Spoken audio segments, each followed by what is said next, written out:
Bonjour à tous, on se retrouve sur une nouvelle vidéo où on va parler d'un jeu de ma ludothèque. Et cette fois-ci, nous allons parler de Living Forest.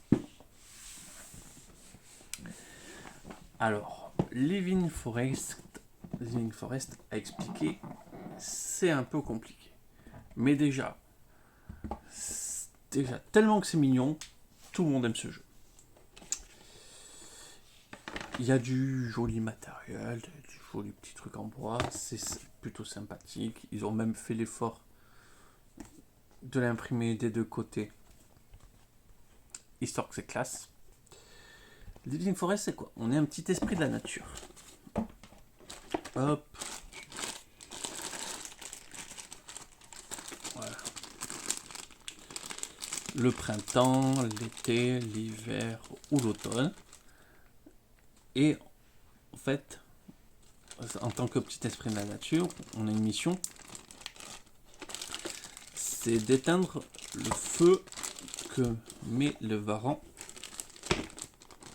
en place. Donc c'est un système de stop ou encore.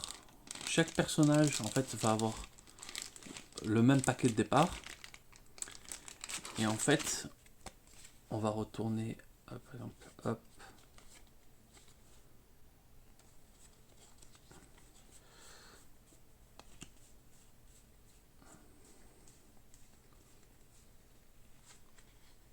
Voilà, on va avoir un paquet de départ assez conséquent. Et on va tirer des cartes. Et en fait, on va additionner les effets jusqu'à qu'on décide de s'arrêter. Qu'est-ce qui pourrait nous pousser à nous arrêter pour prendre des cartes? Deux choses. Tant qu'on n'a pas tant qu'on a deux ou moins animaux nocturnes, on aura droit de faire deux actions à notre tour. Si on a trois animaux nocturnes, on n'aura plus le droit de faire qu'une seule action. Sachant que dans le paquet de base, il y en a 5, donc il faut prendre des décisions. Ou devoir s'arrêter aussi également quand on a assez de ressources pour pouvoir payer les deux actions qu'on souhaite faire. Donc ça, c'est la première chose. Donc réaliser ces actions. Et donc dans les actions qu'on pourra faire, c'est éteindre des feux, acheter des nouveaux animaux pour ajouter des cartes dans son paquet pour qu'on ait avoir des cartes de plus en plus fortes. Construire des arbres qui nous permettront de garder des bonus permanents pour éteindre les feux, pour acheter des animaux, ou avoir des fleurs, et ou avoir de la vitesse. Également, notre plateau, là où on pourra poser les arbres, il peut avoir d'autres avantages, donc on va essayer d'optimiser ça.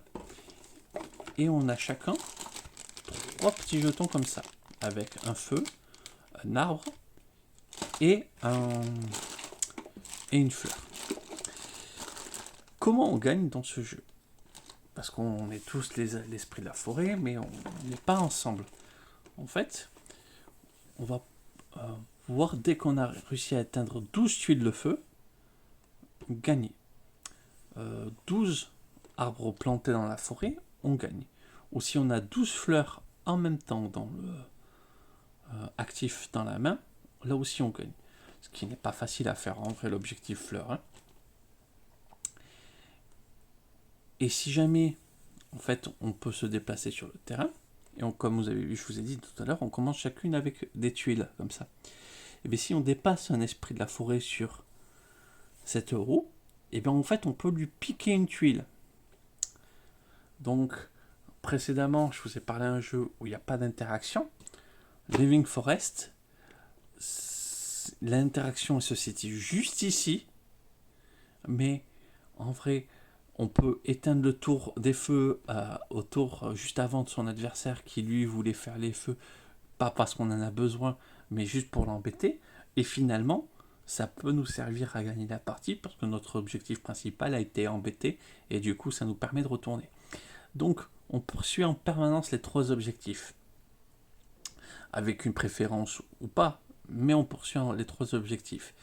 Et on va changer d'objectif de victoire en fonction des situations. Donc, si on n'aime pas que on puisse interférer dans le tour de son adversaire, enfin, d'embêter les tours des adversaires, c'est pas un bon jeu. Parce que tout le but, c'est vraiment faire des choses pour pouvoir embêter les adversaires. Sur ça, on groupe de copains qui est plutôt efficace. Pour vous dire à quel point j'avais un ami qui faisait exprès de pouvoir nous piquer en un tour tous nos petites tuiles supplémentaires. Parce que comme ça, il avait décidé de ne pas gagner, mais que nous, ça ne soit pas simple de gagner. Voilà. Donc on peut faire pas mal de choses différentes. Les illustrations sont magnifiques. Tout le monde tombe sous le charme immédiatement de ce jeu. D'ailleurs, il a gagné un prix intermédiaire. Et clairement, c'est mérité. Intermédiaire, oui, parce que des mécaniques peuvent sembler obscures au démarrage. Donc il faut quelques tours pour que les gens se lancent sur la partie. Mais dès le troisième tour, tout le monde est dedans et tout le monde a compris clairement son objectif à atteindre. Donc Living Forest, un must à avoir dans sa ludothèque. Là pareil, 4 joueurs. Donc faut en profiter. Du coup, il nous restera Dîner in Paris et Galapagos à vous présenter. Je vous remercie d'avoir regardé et je vous souhaite une excellente journée.